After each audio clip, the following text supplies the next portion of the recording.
Hello again, Hellman first graders. I'm going to read you some more of Poppy, and we're on chapter 11 now.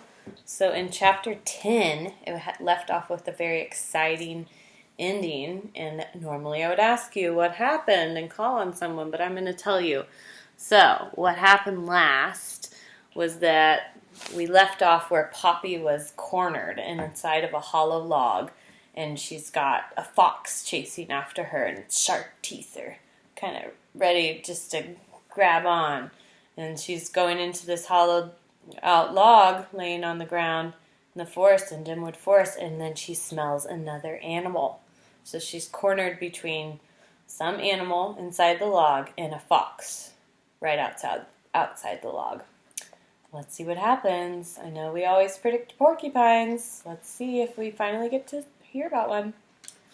And this chapter is 11. It's called Erethism dorsatum, which is a Latin word. So, I wonder what that could mean.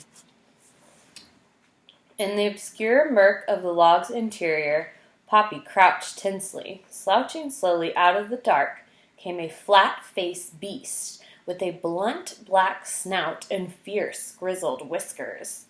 Its eyes were heavily lidded, as though it had just awakened. The creature moved ponderously, with a waddle and rattle. Its stench and was powerful enough to make Poppy clamp a paw over her nose. The moment the animal caught sight of her, it came to a clumsy stop and blinked. "What the bee's butt are you doing here, furball?" it snarled. Poppy, wishing she knew what kind of animal she was facing, could only whisper, "It's just me, sir."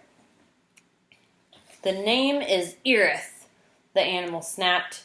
"Erethism dorsatum. But I just get called Erith. What's more, I'm a grunt, and you just woke me up, so don't try to slick me down with the slug slop." "I'm truly sorry I woke you, Mr. Erith," Poppy said. "What are those things on your head?" the beast growled. "Flat balloons or ears? The name is Erith. Ereth. And stop your barking." "Please, Erith, it's not me barking." "Then who the frog flip is making that racket?" "It's a fox at the entrance to the log." "Some idiot friend of yours?" "Oh, no, sir, not my friend." "Who the dung beetle bit are you, anyway?" Erith suddenly demanded. "You're so small, I can hardly see you." "I'm a deer mouse, a girl deer mouse." "I didn't ask what you are. I don't give a bug's bathwater about that. I ask your name." "Poppy." "Poppy? What kind of an idiotic name is that?" "Please, it's a family tradition. We're named after flowers and fruits." "Erethism dorsatum is my name, Latin name. But you kids don't learn Latin anymore, do you?" "I don't know what Latin is, sir. I mean, Erith." The beast sniffed loudly. "The whole forest is full of idiots like that fox." During this conversation, the fox had continued to bark and whine, occasionally even digging furiously at the log entrance. "Pop, fop, snop," Erith cried, "or whatever your idiot name is, would you tell that fox to shut up?" "It's Poppy. If I tell him, I don't think he will." "Why not?" "He wants to eat me," Poppy said faintly. "Eat you?" "Yes." "Jerk," Erith said scornfully. But then all meat eaters are jerks. Ever notice that? I mean, did you ever see a meat eater who wasn't loud and aggressive? Did you? Never mind, just get out here and leave me alone." "I can't," Poppy cried. "Why the bat bilge can't you?" This is why she can't.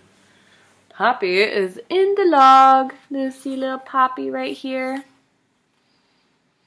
And she's got the fox snarling at her at this end. And there's Erith on the other end. So she's kind of trapped in there.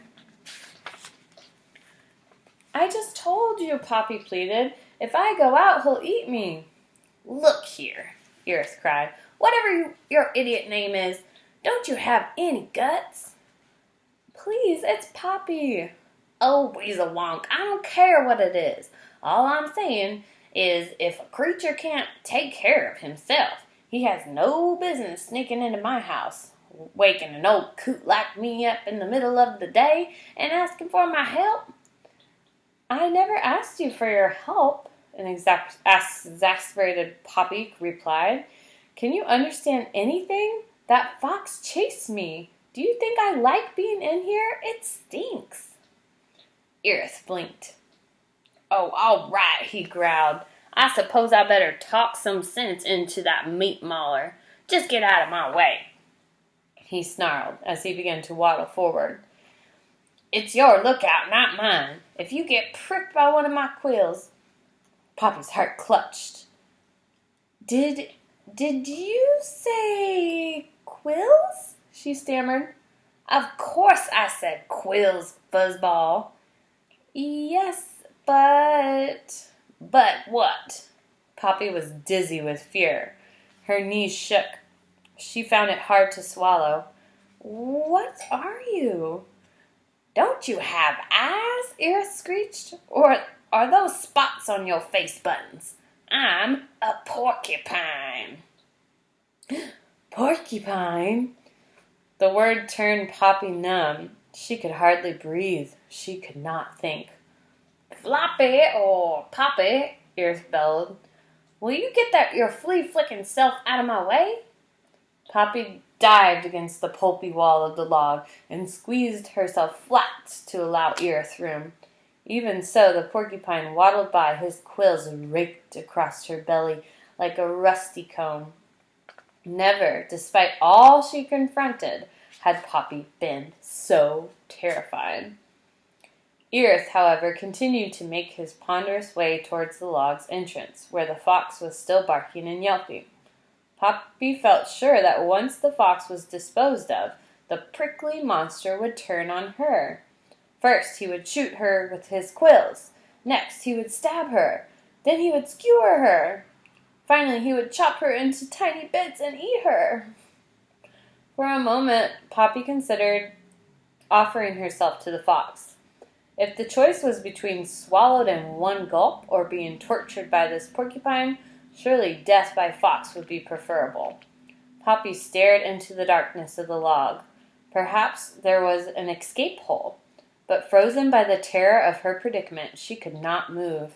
Instead, her eyes turned toward the entrance, certain she was about to witness some ghastly carnage. Sure enough, when Iris reached the log opening, Poppy heard him screech. "Fox! You brain bag of bones! What's all this hula-baloo? Can't no creature get some quiet in his own home?" "I'm sorry, Iris," Fox returned, in a voice that was at best sniveling. I didn't know you were here. Just trying to grab a mouse who ran into your place. A snack, nothing more. Not trying to bother you. No harm meant. Just a midday nibble." "Don't nag me about your nibbles, you nitwit," Iris bellowed. "When I say get lost, I mean do it." "Now, Iris, let's be—" Fox did not finish the sentence. Instead, Poppy heard Iris cry, "I said get, broomtail." This order was followed by a whack, a yelp of pain, and a frantic scramble of paws, concluding with a barking and whining that grew faint with amazing rapidity. Poppy was sure Fox was being devoured. But more frightening still, she saw the porcupine wheel about and start to waddle back down the log in her direction. Poppy panicked. She turned and fled toward her one hope of escape, the log's other end. The farther into the log Poppy went, the more foul-smelling it became. Worse, she had increasing difficulty seeing where she was going. Sure enough, she slammed into the log's far end. There was no escape hole. Stunned and unsteady on her feet, heart beating so hard She was sure it would burst. A terrified Poppy turned to confront the porcupine. Her one remaining hope was to try and slip past the beast. Though Poppy knew she risked a severe shredding, she was certain it was her only chance. "Slop, pop, or bebop," the porcupine cried. "Where the snake sweat are you? Come out of there!" Gasping for breath, Poppy braced herself against the rear wall of the log, got ready to bolt and die. Iris' face, grinning hideously, loomed out of the dark at her.